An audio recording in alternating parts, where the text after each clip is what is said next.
जय हिंद दोस्तों। आज के इस वीडियो में हम लोग बहुत ही इंपॉर्टेंट टॉपिक के बारे में बात करेंगे कि अगर आप लोग एविएशन सेक्टर में आना चाहते हैं, आप लोग एविएशन एस्पिरेंट हैं, तो एयरपोर्ट में जॉब पाने के लिए या फिर ग्राउंड स्टाफ बनने के लिए आप लोग कौन सी तैयारी करें या फिर कौन सा कोर्स करें या फिर आप ग्राउंड स्टाफ कैसे बन सकते हैं। ठीक है, क्योंकि जो लोग न्यू एस्पिरेंट होते हैं, जो लोग नए नए हैं, जिनको अभी एविएशन इंडस्ट्री की चकाचौंध के बारे में नहीं पता है, तो वो आकर कहीं ना कहीं आके फंस जाते हैं।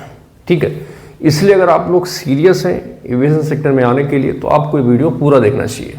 दोस्तों, वीडियो स्टार्ट करने के पहले मैं आपको बता दूं, मेरा नाम नीरज कुमार है और मुझे लगभग 9 साल का अनुभव है एविएशन सेक्टर में काम करने का। तो मैं आपको जो इन्फॉर्मेशन दे दूंगा शायद ही कोई आपको दे पाएगा। ठीक है, इसलिए आप लोग इस वीडियो को पूरा देखें और अगर आपको जानकारी जेन्युइन लगे, अच्छी लगे, तो इस वीडियो को लाइक करके जरूर जाना और चैनल को सब्सक्राइब करना। तुम्हें विद्या रानी की कसम है, इस चीज़ को ध्यान रखना। ठीक है, बाकी मैं जो आपको इन्फॉर्मेशन दे रहा हूँ वो बिल्कुल कट टू कट 100% 100% की है।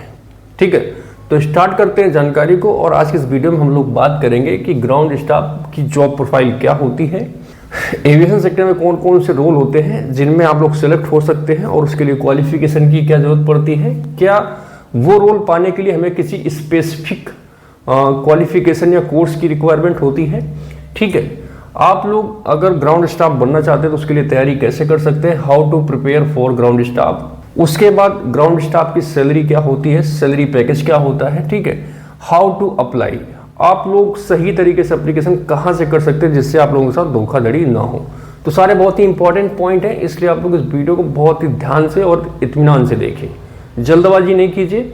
ठीक है, जानकारी आपको बहुत ही जेन्युइन मिलेगी और बहुत अच्छी लगेगी। ठीक है, तो सबसे पहले हम लोग बात करते हैं ग्राउंड स्टाफ की जॉब प्रोफाइल क्या होती है। तो ग्राउंड स्टाफ का मतलब होता है AOCS, airport operation and customer service. मतलब एयरपोर्ट में जितने भी ऑपरेशंस होते हैं, चाहे वो कस्टमर सर्विस से रिलेटेड हो या फिर फ्लाइट ऑपरेशन से रिलेटेड हो।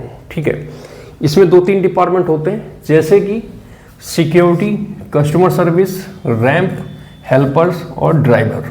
ठीक है, यही मेन जॉब प्रोफाइल्स होती हैं जिनके लिए मोस्टली जॉब निकलती हैं और आप लोग इन्हीं में एप्लीकेशन करते हैं और जानकारी के अभाव में कहीं ना कहीं आप लोग यहाँ पे फंस जाते हैं, फिर धोखा खा जाते हैं। ठीक है, तो अगर आपका सिलेक्शन सिक्योरिटी में होता है तो मैं एज पर माई एक्सपीरियंस, अगर आप लोग एविएशन सेक्टर में बहुत आगे तक जाना चाहते हैं, बहुत जल्दी ग्रो करना चाहते हैं या फिर इंटरनेशनल सेक्टर में जाना चाहते हैं, क्रूज में जाना चाहते हैं, तो आप लोग as a aviation security join कीजिए। मेरी पहली चॉइस सिक्योरिटी रहेगी। ठीक है, अगर मैं अपनी बात करूँ, बाकी सबका अपना अपना सोचने का नज़रिया होता है, सबका अपना अपना बताने का एक तरीका होता है। ठीक है, उसके बाद नंबर 2 पे आता है आपका कस्टमर सर्विस। अगर आप इसमें सेलेक्ट होते हैं तो भी आप लोग इंटरनेशनल सेक्टर में जा सकते हैं, मगर इसमें थोड़ा टाइम लगेगा और थोड़ा इसमें कम्युनिकेशन स्किल्स की थोड़ा रिक्वायरमेंट ज़्यादा होती है। ठीक है, तीसरा होता है आपका रैम डिपार्टमेंट। इसमें भी आपको दुबई वगैरह में आराम से जॉब वगैरह मिल जाती है। ठीक है, लोडर ड्राइवर, इनको तो कहीं पर भी जॉब मिल जाती है। ठीक है, तो क्वालिफिकेशन की क्या बात होती है, तो इसमें आप सिक्योरिटी, कस्टमर सर्विस और रैंप में आप अगर सिलेक्ट होते हैं तो आपके पास ग्रेजुएशन होना चाहिए, कम से कम आपकी क्वालिफिकेशन ग्रेजुएशन होनी चाहिए। हेल्पर और ड्राइवर के लिए 10th या 12th रहता है। ठीक है, अगर आपके पास ITI वगैरह होता है तो इसमें आपका प्रेफरेंस मिल जाता है, आपका सिलेक्शन जल्दी हो जाता है। अगर आपके पास NCC है तो आप एविएशन सिक्योरिटी में बहुत जल्दी सिलेक्ट हो सकते हैं। ठीक है, अब कई लड़के यहाँ पे कंफ्यूज होते हैं, सर मुझे इंग्लिश नहीं आती है तो मैं क्या करूँ। देखो, जिनको इंग्लिश आती है उनके तो बल्ले बल्ले है, दिक्कत उनको है जिनको केवल हिंदी आती है या फिर इंग्लिश थोड़ी थोड़ी आती है। तो देखो, जॉब इस एयरपोर्ट सेक्टर में हर एक व्यक्ति के लिए निकलती है, हर एक डिपार्टमेंट में निकलती है, मगर डिपेंड करता है कंपनी कौन सी है। तो उसके लिए आप लोग मेरे रेगुलर वीडियो देखते रहें। जो वीडियो जिस टाइप का होगा मैं उस वीडियो में इन्फॉर्मेशन बता देता हूँ कि इसमें हिंदी वाले अप्लाई करें, इसमें इंग्लिश वाले अप्लाई करें। तो आप लोग रेगुलर मुझे फॉलो करें, आपको सही इन्फॉर्मेशन मिलती रहेगी। ठीक है, सबसे मुख्य बात, क्या इसके लिए कोई स्पेसिफिक कोर्स होता है जिसको अगर हम कर लें तो क्या हमें ग्राउंड स्टाफ की जॉब मिल जाएगी। तो मैं आपको बता दूँ, एविएशन सेक्टर में जॉब पाने के लिए किसी भी स्पेसिफिक कोर्स की रिक्वायरमेंट नहीं होती है। ये सिर्फ एक चोचलेबाजी है जिससे आपको बेवकूफ़ बनाया जाता है। Aviation certificate, ITA certificate, CSC certificate, ये सब ये बेकार सर्टिफिकेट, इनकी कोई रिक्वायरमेंट नहीं होती और ना ही की कोई वैल्यू होती है। जो लोग फंस जाते हैं 30 से 40 हज़ार 50 हज़ार रुपये खर्चा करते हैं, उसके बाद 2-3 महीने बाद हार थक के वो घर में बैठ जाते हैं।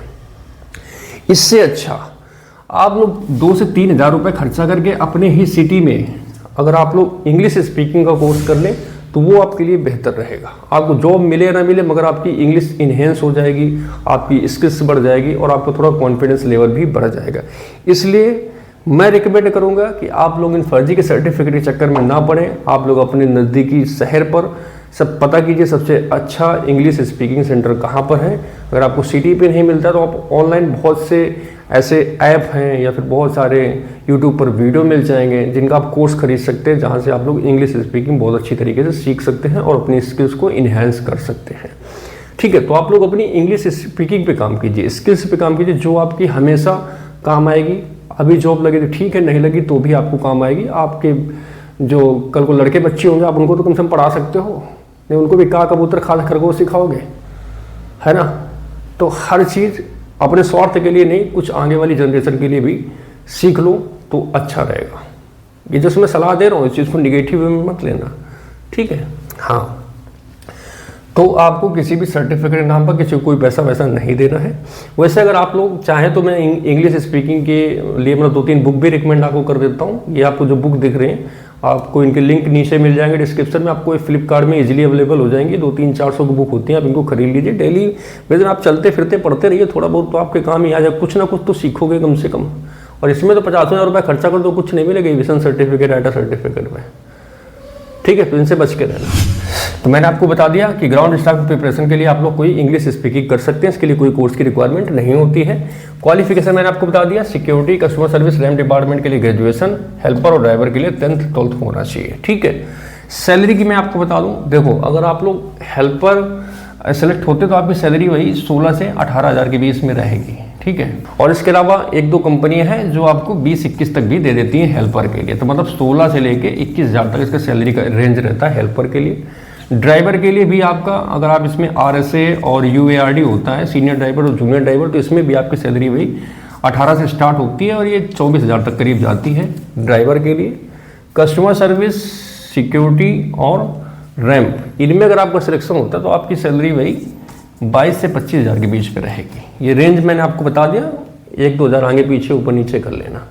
मगर जो कोई कह दे कि हम आपको 35,000 दिलवा देंगे, 45,000 दिलवा देंगे, तो वो बिल्कुल फ्रॉड है। फ्रेशर को कोई इतनी सैलरी नहीं देता है। अभी भी एविएशन सेक्टर में मोस्टली जो कंपनियां हैं 20-21-22,000 इतनी सैलरी देती हैं, बाकी 1-2 कंपनियां हैं जो आपको बढ़ा के सैलरी देती हैं। बस ये समझ, तो सच्चाई मैं आपको बता रहा हूँ ग्राउंड की। बाकी नोटिफिकेशन तो आप 35,000 और 45,000 वाला भी देख लोगे, 100% जॉब की गारंटी भी देख लोगे। सब फ्रॉड है, इनसे बच के रहना, लुट जाओगे, बर्बाद हो जाओगे, बता रहा हूँ मैं तुमको। तो इसमें भी आपकी जो सैलरी होती है टाइप ऑफ सिटी की, आपका किस सिटी में सिलेक्शन हुआ है और किस कैटेगरी का आपका एयरपोर्ट है। जैसे दिल्ली में आपका सिलेक्शन होता है तो वहाँ सैलरी ज़्यादा होगी।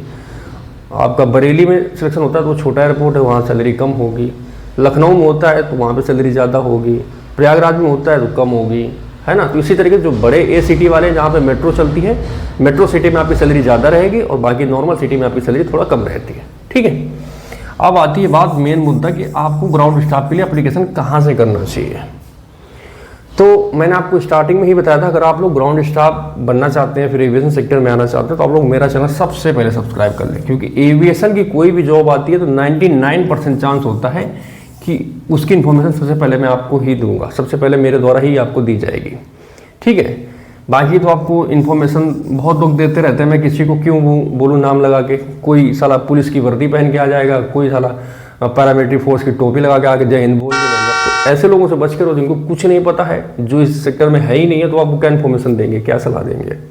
तो ऐसे लोगों से बच के रहो, ठीक है। तो आप लोग मेरा चैनल सब्सक्राइब कर लो, वहाँ पे मैं आपको सही इन्फॉर्मेशन सही टाइम पे दे दूंगा। कैसे अप्लाई करना है, क्या चीज़ें, सारी चीज़ें मैं आपको अपने वीडियो में बता देता हूँ। तो आप लोग अप्लाई करो, बहुत अच्छी जर्नी रहेगी आपकी और बहुत जल्दी सिलेक्शन हो जाएगा अगर आपके अंदर काबिलियत होगी तो, ठीक है। तो ये कुछ पॉइंट हैं जो कि मैंने आपको बताया कि एयरपोर्ट में आप ग्राउंड स्टाफ कैसे बन सकते हैं, ठीक है, जो कि बिल्कुल जेन्युइन थे और यही एक तरीका है एक रियल जॉब पाने का।